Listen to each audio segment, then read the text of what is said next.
Hello दोस्तों। तो कैसे हैं आप सब लोग। तो मैं पारस आज आपके लिए फिर से एक भूतिया कहानी लेके हाजिर हो गया हूँ। तो ये कहानी आपको अंदर तक झकझोर के रख देगी। ये कहानी मुझे मेरे एक दोस्त ने सुनाई थी। तो चलो शुरू करते हैं। अगर आपको कहानी पसंद आए तो कृपया चैनल से जुड़े रहें और हमारे चैनल को सब्सक्राइब ज़रूर कर दें। तो चलो शुरू करते हैं। तो मेरा एक दोस्त था सागर, उसने मुझे ये कहानी भेजी है। तो चलो मैं आपको सागर बन के ही कहानी सुनाता हूँ, ठीक। तो बात कुछ उन दिनों की है जब मैं नया नया जवान हुआ था। और जवान क्या मानो 22-23 साल उम्र थी और मैं अपने यारों दोस्तों के साथ पार्टी करने जाया करता था। तो एक दिन की बात है, एक दोस्त का हम बर्थडे मना रहे थे। तो हम दोनों और हमारे साथ में 3-4 लड़के और थे। तो हम सब एक जंगल में चले गए। वो जंगल हमारे गांव के पास ही था वैसे, पर वहाँ पे बहुत कम लोग जाया करते थे। तो हमने सोचा चलो आज इसका बर्थडे है मेरे दोस्त का, तो सब मिलजुल के पार्टी करते हैं एक सुनसान जगह जाके। तो हम सब वहाँ पे चले गए। तो हम सब ने केक काटा और उसके बाद हम एक एक बियर पीने लगे। तभी मेरा दोस्त बोला कि मुझे टॉयलेट आया है, मैं टॉयलेट करने जा रहा हूँ। तो जैसे ही वो टॉयलेट करने गया तो उसको काफ़ी देर हो गई, वो टॉयलेट करके वापस नहीं आया। तो हम सब सोचने लगे कि ऐसा क्यों हुआ, अब तक क्यों नहीं आया। तो मैंने सोचा कि जाके देखता हूँ। तो मेरे साथ साथ बाकी सब भी बचे हुए लड़के मेरे साथ चल दिए। तो जैसे ही मैंने जाके देखा तो मेरी रूह कांप गई।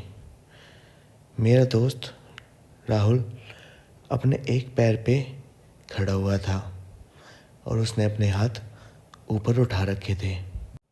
और तभी हमारी चीख निकल गई और चीख निकलते ही हम सब वहाँ से भागने लगे। तो जैसे ही हमने भागना स्टार्ट किया, राहुल भी हमारे पीछे पीछे भागने लगा और चिल्लाने लगा कि भाई मैं मजाक कर रहा था, क्या हुआ। तो हम थोड़ी दूर आगे जाके रुके तो राहुल मेरे पास भागता भागता आया और मुझसे बोलने लगा कि भाई क्या हुआ, मुझे तो बताओ। तो मैंने उससे कहा कि हम तुझे देख के नहीं डरे थे, पर जो तेरे सामने वाला पेड़ था, तो जैसे तू खड़ा हुआ था एक पैर पे, वैसे ही तेरे सामने वाले पेड़ पे एक लड़की खड़ी हुई थी हवा में।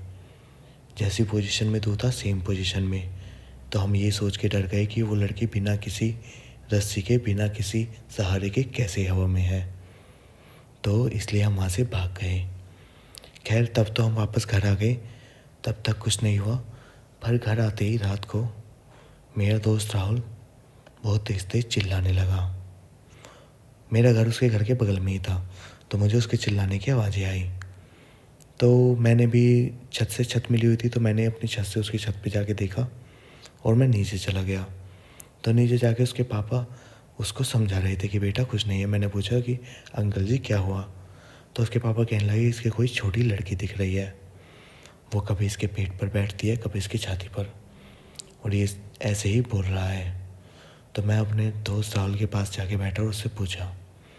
तो वो कहने लगा कि भाई वो मुझे अपने साथ ले जाएगी, वो छोटी बच्ची है और वो बहुत ही भयानक है, उसकी 4 आंखें हैं। तो मैं ये सब सोच के बहुत डर गया कि ये तो वही लड़की है जो मैंने पेड़ पे देखी थी। तो इतना सब होने के बाद मैं अंकल को बाहर लेके गया और अंकल से बात करने लगा कि ऐसे ऐसे बात है, किसी तांत्रिक को बुलाओ। तो पड़ोस में ही अंकल के जानने वाले एक चाचा रहते थे, हमने उनको बुलाया। तो उनको जैसे ही वे घर के अंदर आए, वो तुरंत समझ गए कि इस घर में कुछ तो है। खैर वो राहुल के कमरे में गए और तब तक मेरे दोस्त राहुल को उस लड़की ने पोजेस कर लिया था। मेरा दोस्त राहुल एक बड़े ही भयानक बच्चे की आवाज़ में बोले जा रहा था, पता नहीं क्या क्या बड़बड़ा रहा था। और वो उन अंकल को देखकर बहुत तेज़ तेज़ हंसने लगा। तो अंकल ने कुछ मंत्र किए, कुछ जाप किए, पर राहुल को कुछ फ़र्क नहीं पड़ा और वो सीधा जाके अपने चारों पैरों से ऊपर दीवार पे चिपक गया। अंकल फिर भी नहीं डरे और अंकल मंत्र पढ़ते रहे। तभी अचानक राहुल ने मेरे अंकल के ऊपर हमला कर दिया और हमला ऐसे किया, वो जाके सीधा दीवार से चिपका और ऊपर से ही सीधा उनके ऊपर कूद गया। और उनके ऊपर कूदते ही अंकल को बहुत तेज़ सर में चोट लगी। इसलिए अंकल उस दिन रात तो गेट बंद करके बाहर आ गए और कहने लगे कि मैं कल फिर आऊँगा, पर इस बार अपने साथ 2 पुजारी और लेके आऊँगा। तो हम सब ने भी कहा कि अंकल राहुल की जान तो बच जाएगी। वो कहने लगे कि अगर भोलेनाथ ने चाही तो जान बच जाएगी, फिक्र की बात नहीं है। तो हमने भी फिर राहुल को रूम में बंदी रखा पूरा दिन। वो चीखता रहा, चिल्लाता रहा, किसी लड़की की भयानक आवाज़ में कभी हंसता कभी कुछ करता, और हम सब ये सब देख के बहुत ज़्यादा डर रहे थे। तो अगले दिन की शाम आ गई डरते डरते। तो अंकल दोबारा वापस आए और उनके साथ में 3 पुजारी थे। और ये सब देखकर हम में थोड़ी हिम्मत आई। उनके हुलिये से देखकर लग रहा था कि वो तीनों भी पूजा पाठ वाले ही थे।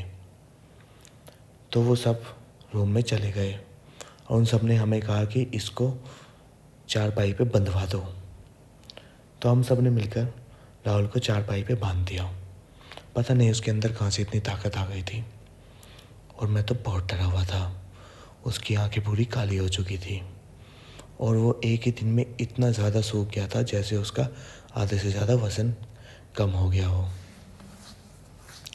वैसे मैंने सुना है भूत प्रेत बाधा में ऐसा ही होता है, पर इतनी जल्दी होगा ये मुझे नहीं पता था। खैर, अब तो मैं भगवान से दुआ कर सकता था अपने भोलेनाथ से कि किसी तरह मेरे दोस्त को बचा लो, पर कोई बात नहीं। तो अब चारों पुजारी अंदर रूम में राहुल के पास ही थे। तो राहुल उनको देख के ज़ोर ज़ोर से हंसने लगा और बोलने लगा, तुम सबके सब मरोगे और मैं सबको मार दूंगी, और इसको तो मैं अपने साथ ले जाऊंगी उसी पेड़ पर। देखती हूँ तुम क्या करते हो।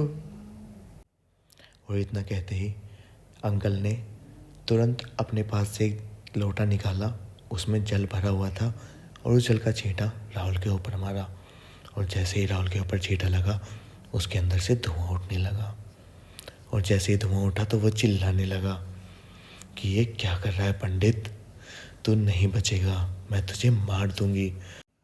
और ये बोल के वो बहुत तेज़ तेज़ हंसने लगा और ख़ुद को छुड़ाने की कोशिश करने लगा। तो तभी चारों पंडित ने मिलकर मंत्र पढ़ने शुरू करे और उसको अपने वश में करने की कोशिश करी। पर एकदम से बहुत तेज़ आवाज़ हुई और उसने चारपाई तोड़ दी। और चारपाई तोड़ते ही वो अपने दोनों पैर और दोनों हाथों से दीवार के ऊपर चढ़ गया। और इस बार उसने कल वाली ही कोशिश करी, ऊपर चढ़ के छलांग लगाई। पर इस बार अंकल को पता था, इसलिए वो पहले ही साइड हो गए और छलांग लगाते ही उसको नीचे दबा लिया। और नीचे दबा के उसके ऊपर राख और अलग अलग मंत्र मारने लगे और बीच बीच में जल छिड़कने लगे। तभी बड़ी मुश्किल से उसके अंदर से एक धुआं सा बाहर निकला और वो निढाल होकर नीचे गिर गया। और धुआं सा निकल के वो हवा में उड़ गया। और ये सब देखकर मेरी तो जान ही निकल गई। मैंने अपने जीवन में ऐसा पहली बार देखा था। और तभी वो अंकल बाहर आए, उनके साथ वो पुजारी भी बाहर आ गए और वो बोलने लगे कि जाओ तुम्हारा बेटा ठीक हो गया। और मुझे बोलने लगे कि जा बेटा तेरा दोस्त ठीक हो गया, भोलेनाथ ने तेरे दोस्त की जान बचा ली। और ये सुन के तो मानो मुझे इतनी हिम्मत मिली कि आपको मैं बता भी नहीं सकता। और फिर मैं रूम के अंदर गया और मैंने अपने दोस्त को लिटा दिया और उसको धीरे से उठा के पानी पिलाया। तब तक अंकल आंटी मतलब उसके मम्मी पापा भी रूम के अंदर आ चुके थे और फिर वो भी उससे बात करने लगे। तो दोस्तों, ये थी हमारी आज की कहानी। तो आपको कैसी लगी प्लीज़ कमेंट में बताना और प्लीज़ चैनल को सब्सक्राइब करके ज़रूर ही जाना। Thank you so much.